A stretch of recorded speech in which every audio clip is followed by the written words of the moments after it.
Come on, you'll get that. No, that's the Roman way, isn't it? Well, if Senate bills,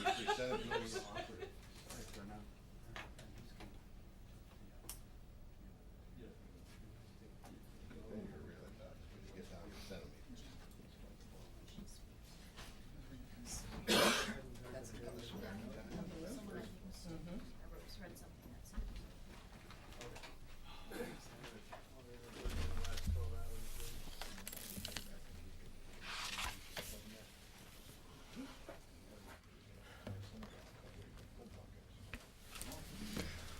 Well, I have 9 o'clock at the top of the hour right now, so let's go ahead and get started. I see we have General Vines. Good morning to everybody. Our brief for today is Lieutenant General John R. Vines. He's the commander of the 18th Airborne Corps, but is currently serving in Iraq as the commander for Multinational Corps Iraq. As Multinational Corps Commander, General Vines is the commander in charge of Coalition Forces operations in Iraq. He's going to provide us with a brief operational update, and then he'll entertain some questions from you. He cannot see you, as you can see him, so when we go to questions, if you could please identify yourself and your news organization, that would help him recognize some of you, because I know that many of you have met with General Vines before in the past. So with that, General, thank you for joining us this morning, and I'll turn it over to you. Thanks. It's good to be there with you from Baghdad. It's about 110 and dusty, but the soldiers are magnificent. Let me talk just briefly about a couple of things going on here in country. As you know, next week will mark the first anniversary of sovereignty of Iraq, where the government assumed responsibilities for its own governance. That was the 28th of June of 2004. Since that time, there's been significant progress throughout the country. Very successful elections were conducted in late January of this year, despite threats of intimidation and attempts to disrupt the election. The transitional government has been seated. The Transitional National Assembly has been seated. The writing of the Constitution is underway, and we expect that there will be a Constitution and drafted, a referendum in October of this year, and then we anticipate that there will be national elections in December of this year. That's the current timeline. The security forces of Iraq are continuing to make significant progress. There are over 100 battalions of the Iraqi Army fielded, and over 80,000 other forces, border police, Ministry of the Interior forces, facilities protection services have been fielded. Their performance on the whole has been very good. Where they're well led, they've proven that they are patriotic, they're willing to fight, and they do extraordinarily well. On a given day, today for example, typically there are about 30 battalion-sized combined operations involving coalition and Iraqi forces throughout the country. They're taking place in Baghdad. All of you, I assume, have heard of Al-Barq. It's been quite successful in the security of Baghdad. Veterans Ford is in the northwest, in the Talafar area, western Nineveh province, and then out in Al-Anbar province, the Marines are conducting Operation Spear out there, and they're having good effects out there. But Iraqi security forces are operational throughout the country, and in a whole they're doing quite well. And so my concern, quite frankly, is not about their ability to conduct the operations. It's about continuing to develop national capacity so those forces can be fed, so those forces can be sustained with equipment and spare parts and replacement personnel and the like. So development of government capacity is a concern, and it continues to develop, but that will, I think, be critical to the success of the security line of operation here in Iraq. The soldiers of the coalition are magnificent. Late last week, I presented a squad of the 617th MP Company, Kentucky Army National Guard, 3 Silver Stars, 2 Bronze Stars with V for Valor, included 2 females. Magnificent action. It was, quite honestly, one of the most compelling combined arms operations that I have seen. It just combined everything we expect and ask soldiers to do, and they epitomized as citizen soldiers. Soldiers are doing a great job. In a way, the operations here in Iraq and indeed across the United States have perhaps created a bit of a complacency with some elements of our population because they've been relatively successful. the United States has not been attacked again since 11 September. And so there's some questioning perhaps of whether or not what's going on here is worth it. Quite honestly, I think we have a pretty clear-cut choice. We either deal with terrorism and this extremism abroad, or we deal with it when it comes to us, as it would inevitably, as it has previously. So the security forces of our country, our police, our homeland security elements, our intelligence services, and our military operations all have contributed to that. So overall, I think that's some of the challenges that we face here in Iraq, and I'll be happy to try to answer your questions at this time. Charlie? General Charlie Ollinger with Reuters.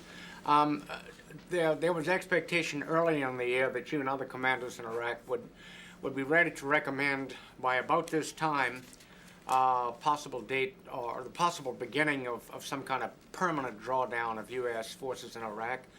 Are you ready to do that? And if I might tack on a couple of, how many troops does the U.S. now have in Iraq? And do you expect you'll begin drawing those down before the referendum and the elections, or will you have a spike in size then? I guess first, are you ready to recommend, or have you recommended the beginning of a permanent drawdown?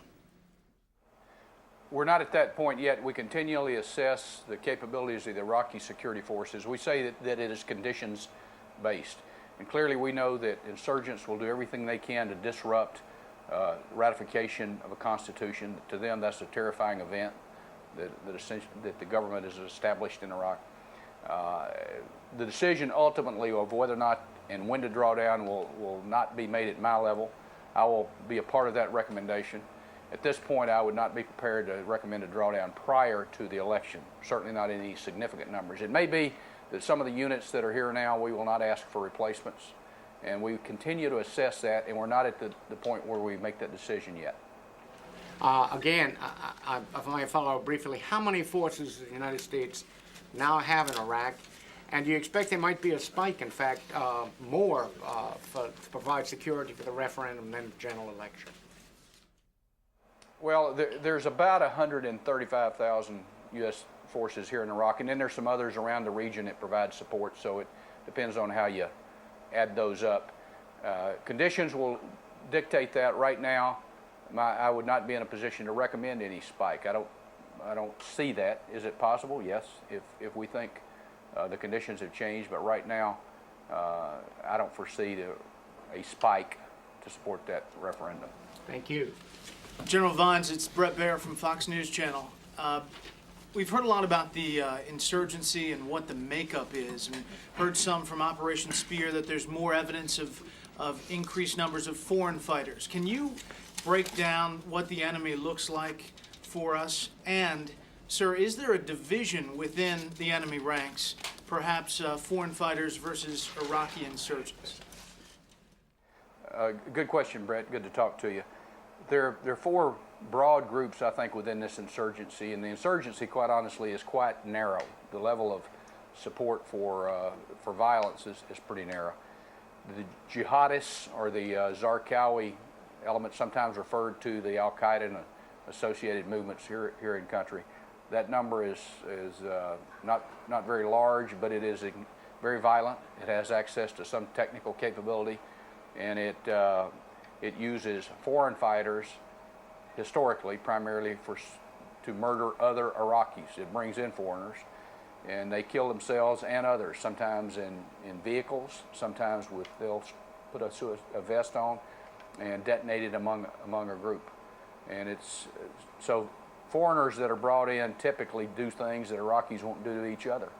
That's the history of them. There are also some Sunni religious extremists within the country. That is also a fairly narrow group. Their opposition to the new government is based on religious objections. Again, that group is quite small, but it is very violent. Then there are some regime elements who essentially, a broader group, a few thousand perhaps, and if they had a bumper sticker, it would probably say, if you like Saddam, you'd love us, because they want to resume power.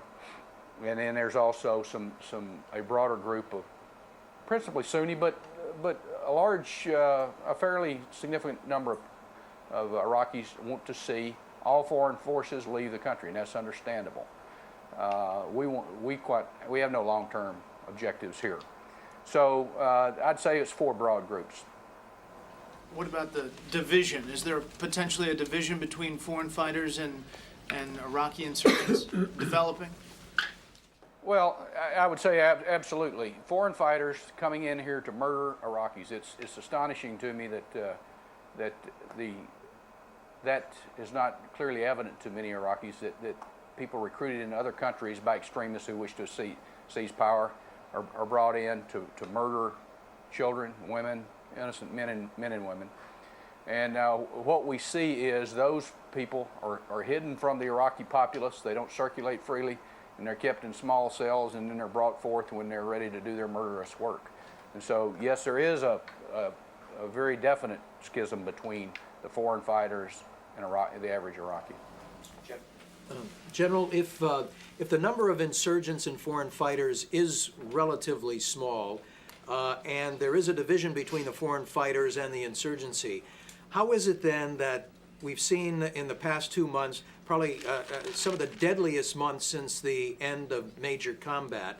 And what can you tell us about the increased sophistication of the enemy forces there?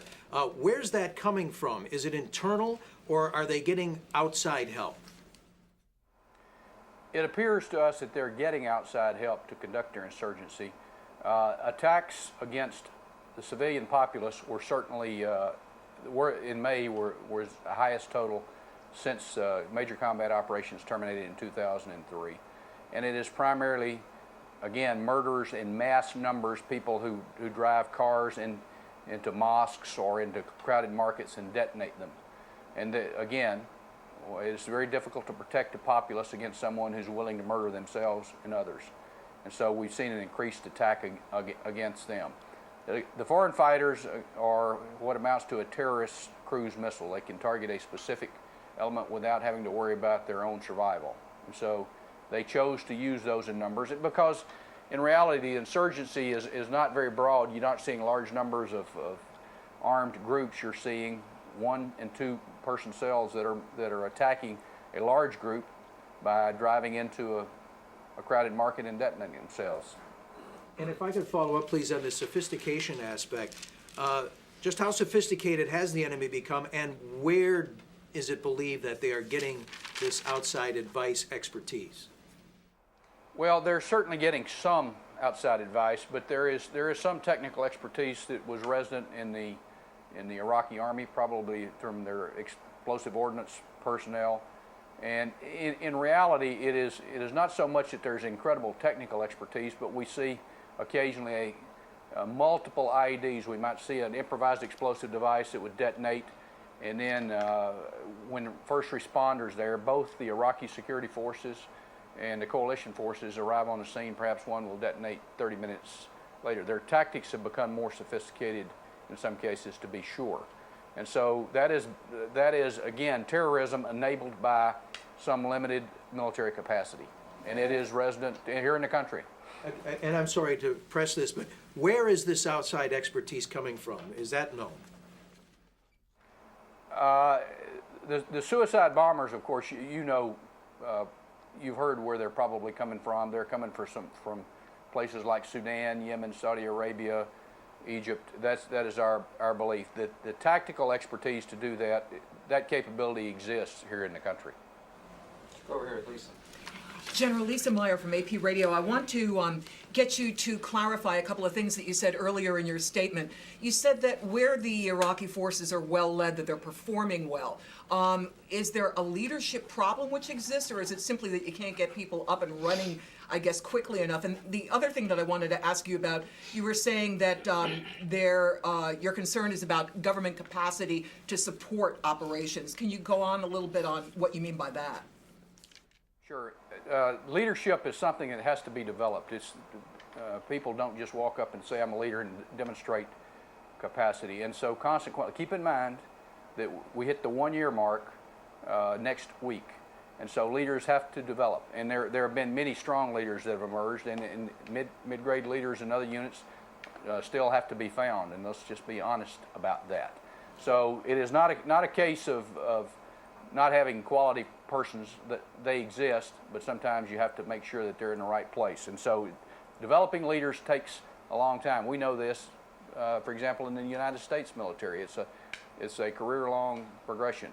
In terms of national capacity, many of the things that we take for granted, for example, in the United States, our logistical support that comes from a well-developed Department of Defense and our various depots, our personnel systems that ensure well-trained replacements, the ability to deliver pay on time, every time. Those capacities are not resident in a government that didn't exist a year ago. And so we have to make sure that when we're providing food for soldiers, that food is available every day. When we're providing life support, that's available every day. And so developing the capacity for a bureaucracy, which bureaucracy has taken on perhaps a negative connotation in some parts of the United States, but a bureaucracy is necessary to sustain a government and certainly to sustain security forces. And that's what's in the process of being developed, and it takes time. If I could just follow up on that, how long do you think that's going to take? A year, 2 years, 5? It will be a continuous process, and that is not my primary area of focus. I use the forces that the bureaucracy sustains and feels. And so I have less visibility on that. Other agencies are working that, and we've seen progress, but I suspect they will be working at still developing capacity a couple of years from now. That would be my guess. Go ahead, Jim Mannion. General Jim Mannion from Agence France Presse. There have been two basic views of the insurgency expressed. One is that it's in its last throes, and the other is that it's going to be, this is a situation that's going to continue for years. Where do you see it? The solution to the insurgency in Iraq is not a purely political solution. It has to be a government that's acceptable to the broad populace at large, as a group. That has to be acceptable to Sunni, Shia, Kurd, and other elements. And if that government, if the transitional government has the wisdom to oversee the constitutional drafting and drafts a constitution that is acceptable to the larger segments of the population and it's ratified, my assessment is the insurgency could dwindle down very quickly. And that remains to be seen what form the Constitution will take. It could be sustained militarily for a period of time. Our responsibility is to provide space and time for this process to work so that this new government and the constitutional process, the election process, is allowed to proceed without being murdered in its infancy by insurgents who don't want it to succeed. The Iraqi security forces are making good progress, but the solution ultimately will be a political one, of course. Jim. Sir, Jim Garriman with American Forces Press Service. The level of attacks, I guess, is up to around 70 per day.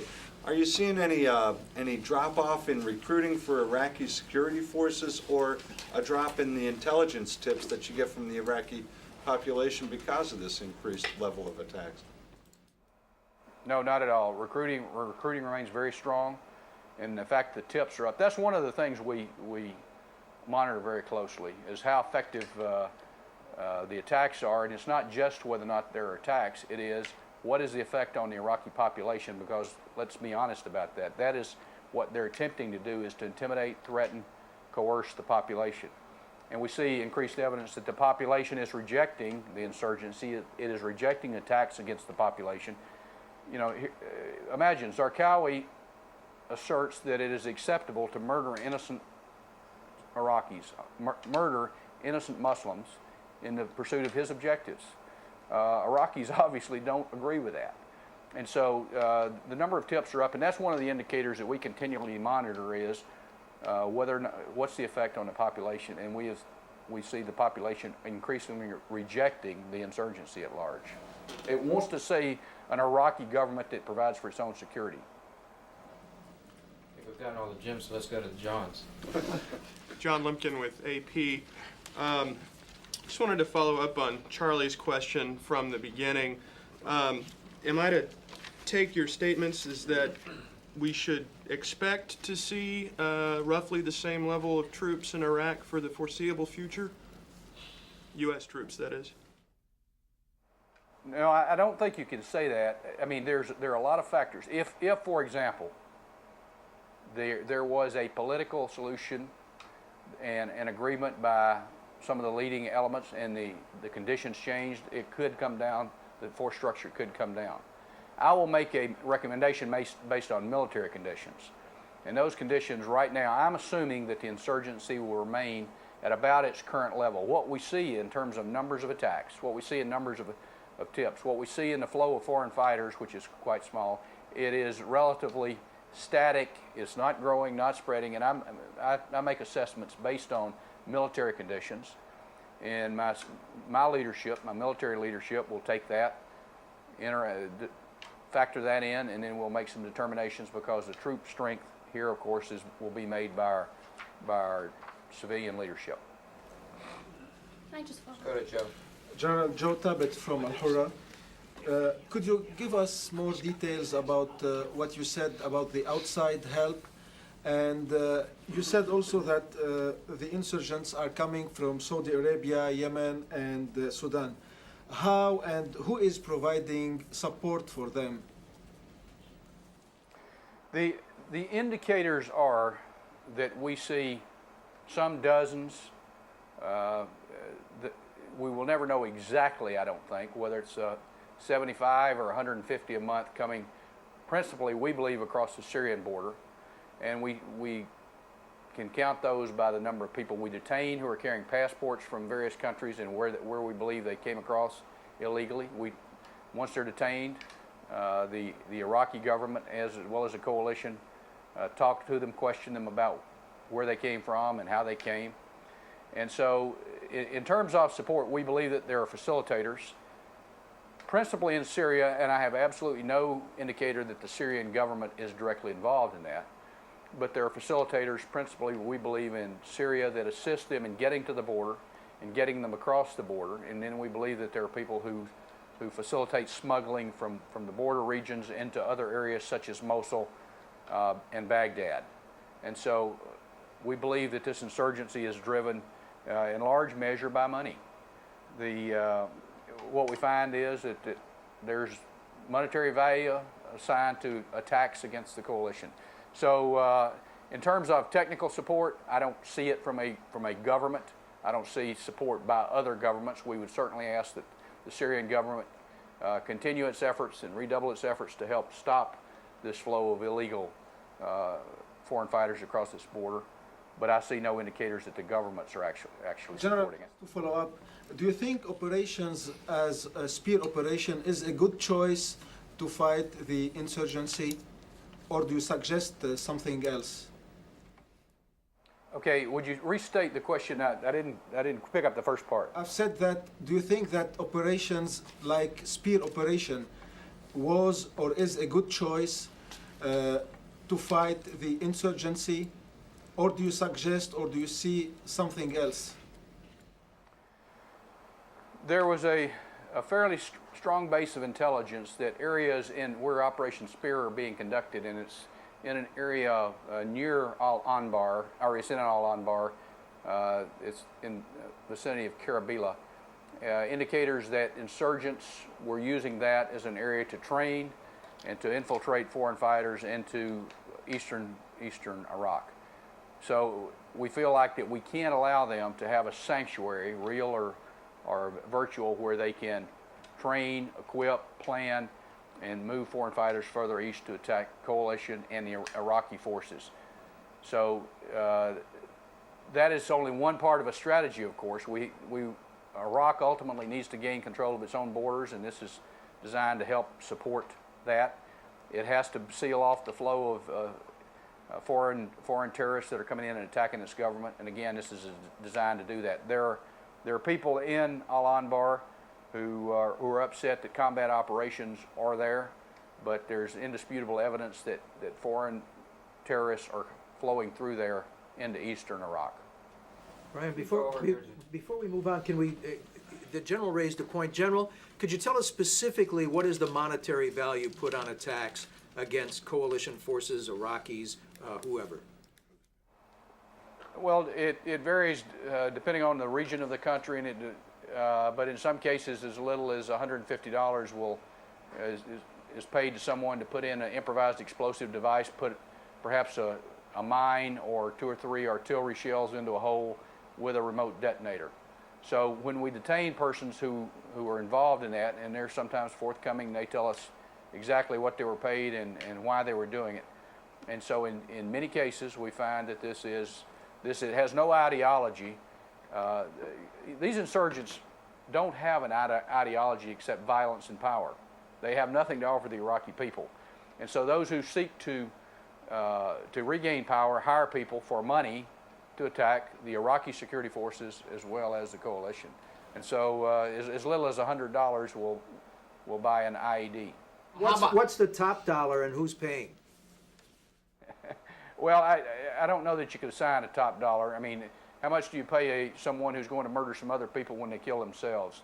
But it's typically in a few $100s involved in specific attacks is our experience. I'm going to go back over here to Jeannie. General Vines, a short time ago, you said that you're assuming the insurgency will remain at the current level. Can you explain why, if you have the same number of U.S. troops there and every day more Iraqi security forces are being trained and equipped and joining in those combat operations, that you're saying you don't see in the near term any progress being made against the insurgency? Well, you will recall that I said that the solution was primarily a political solution. So we have to make certain assumptions as we develop courses of action. My line of effort and operation is primarily in the security line. And so I have to make some assumptions about what forces we will need that perhaps will replace the ones here. There is a significant amount of progress being made, but you have to draw some assumptions. We don't see the insurgency contracting or expanding right now. We see leaders who are paying other people to put IEDs in to attack the coalition. What we don't see are groups of 200 or 300 or 400 people operating together. What we don't see is them controlling cities. What we see are small cells that pay people to attack the coalition. The challenge, of course, is there's a very large infrastructure here. There's oil, there's water, there's electricity, there's governance, and all of those can be attacked if you're paying people to do that. It requires security forces to do that. So we make some assumptions about what it's going to take to protect many of those facilities and the elements of government. And so we think we've got about the right number of coalition forces to assist the Iraqi forces in doing that. So intelligence-wise, I don't see anything driving the insurgency up, and I certainly don't see it growing at this point. Could either one of those change? A political solution could absolutely change the dynamics. We're just about out of time. We got time for one more. Tom, you've been waiting very patiently. General Tom Bowman with the Baltimore Sun. General Casey said back in March that he expected fairly significant reductions in U.S. forces by early next year, around March timeframe. And I'm wondering, is that still the working assumption? Is that no longer the case because of conditions on the ground? Or is it uncertain at this time? No, I think General Casey's assumption probably is still valid. I mean, look, there is a certain element of tacit support, not active support, that is derived from the presence of foreign forces. And I think ultimately we want to come down as quickly as conditions permit. The question earlier, I need to clarify. The reason I said I assume the conditions will remain relatively static, keep in mind that those elections are only 4 months away. I mean, I don't have any reason to believe there's going to be a significant change in 4 months, absence a political breakthrough. So that is not a long-term projection of the insurgency. I'd remind you, we're still trying to sort out what the World Trade Center's replacement is going to look like 4 years later. So 4 months is not a long time in an insurgency. So I don't see a huge change during that period. I suspect we will probably draw down capability after the elections because Iraqi security forces are more capable. Follow-up, how would you define fairly significant reductions? Four brigades, 5 brigades, any sense? It would probably be somewhere in that range. That would be my guess. A huge bold shift that injects a lot of risk into the situation is probably not a wise course of action. So what I would think is we would continually assess, bring down part of the forces, assess what the conditions are, what those effects are, and then continue to do that, to rapidly cut it without any significant change in conditions or without time to assess them, I would think would not be a wise course of action. There's one broad one. We're going to make this the last one. We're going to go with Vince here. He said get a chance. Sorry, Brett. Yes, General, this is Vince Crowley with the Army Times. There are some members of Congress who have suggested a phased timeline for U.S. withdrawal, in part to energize the Iraqi government that you've spoken about. Have you given any thought to planning if you had a timeline for withdrawal imposed, and what would that do to you?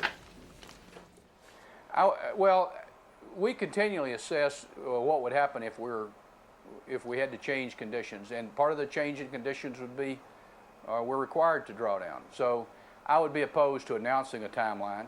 Certainly we know what the timelines would be if we said we want to come down a certain number of brigade combat team equivalents, but I would be opposed to announcing a timeline in advance because that's not conditions based. That's not based on the conditions on the ground. That's an arbitrary decision that's just based on a calendar, and I don't think that necessarily meshes with the conditions that we might see here in country. Brian, can we get clarification on who Hang the on general... just a second. Lisa, I'm going to let Brett ask the last question here. Okay. It's just a broad question about, General, the public perception of the war. As polls continue to go down here in the U.S., is that affecting morale? If you ask the average American what they think about Iraq, they say, what a mess. What would you say to the average American who has that perception? I would say they don't have a good perception of what is at stake here. I would say that they don't recognize that the people that are attacking the coalition and that are murdering innocent men, women, and children here want to impose that same value system on a large portion of the world. And if they are in control of the borders of Iraq and they can plan, train, and equip terrorists and export them around the world, they will attack the United States. I would say that people like Staff Sergeant 9 of the 6th 17th MP Company, who is on his second voluntary tour here, he's a National Guard soldier, who we awarded the Silver Star the other day, recognizes the risk here. The soldiers over here, for the most part, get it, almost across the board. They see what is at stake, and the fact that you might have a country that can't control its own borders and it is hospitable to terrorism is not something that we want to contemplate. Iraq has to be able to control its own security and control what happens within its borders as it affects its neighbors. We want a country here that is not threatening to its neighbors or the rest of the world. General Vines, as I said when we started this off, we really appreciate you taking the time to talk to us, and hope that we'll see some of your subordinate commanders in the weeks ahead doing the same thing, and hope to have you back real soon too. Thank you very much for your time. Thanks.